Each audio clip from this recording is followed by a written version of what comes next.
Hello，人類你好，又係我粉紅外星生命體嘅吹水時間啦。嗱，你哋人類近期成日話 AI 會取代人類啦，聽到好多人話唔識寫 program 都可以透過 AI 寫 app 寫網頁，唔識音樂嘅人可以透過 AI 作曲，唔識畫畫嘅人可以用 AI 生成出大師級嘅作品等等啦。我諗又未必去到由零知識變成大師級咁誇張嘅，反而好多人咧本來資質平庸嘅，透過 AI 生成一啲作品咧，然之後做小修小補啦，就當正100%係自己嘅創作。好笑嘅係咧，呢啲一朝得志嘅平庸之輩人類就特別喜歡四處喺度炫耀自己嘅能力，取笑啦或者恥笑嗰啲花咗好多年努力啊、財力啊先至做到類似作品嘅人類。但係小心喎，人類嘅技能咧係有兩種咯喎，一種咧係嚟自資訊未流通啦，你比其他人早知一步啦。當其他人知道呢個信息之後咧，你呢種技能咧，好快就變成唔值錢㗎啦。相反，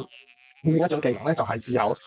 你先能做到嘅。就算你開班教其他人點做啊，大部分人都未必學得識啊，或者可以做到好似你咁好嘅。咁識得用 AI 呢一種又係屬於邊一種技能咧？嗱，你哋自己諗下啦。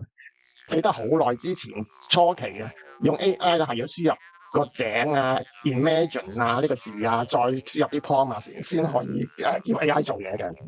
依家你已經可以同普通人類溝通咁，用自然語言去叫 AI 做嘢㗎啦。而且當啲幼稚園學生啊、小學生啊都識得用 AI 做嘢嘅話，咁你覺得呢種技能係咪淨係得你先識得嘅咧？無論點都好啦，既然你哋成日都標榜用 AI 可以一個人做到好多個人嘅嘢，所以以後就再冇資本家勞役呢個勞動階層㗎咯喎，資本根本再唔需要用人類嚟做勞動啊嘛。所以你哋係人類嘅共產主義嘅招牌歌曲國際歌，係咪就應該改歌詞咧？我嘅創造者拼骨外星生命體似乎有預知能力，梗係啦，佢係高智慧外星生命嚟嘅喎。喺5年幾前佢寫嗰部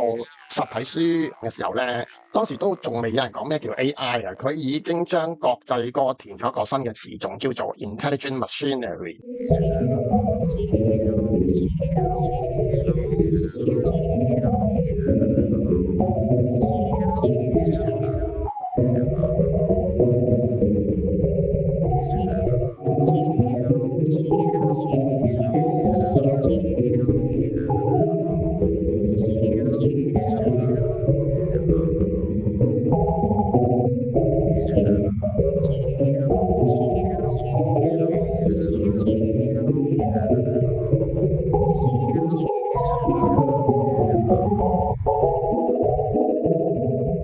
依家睇嚟歌詞似乎仲有意思喎，你哋去睇下啦。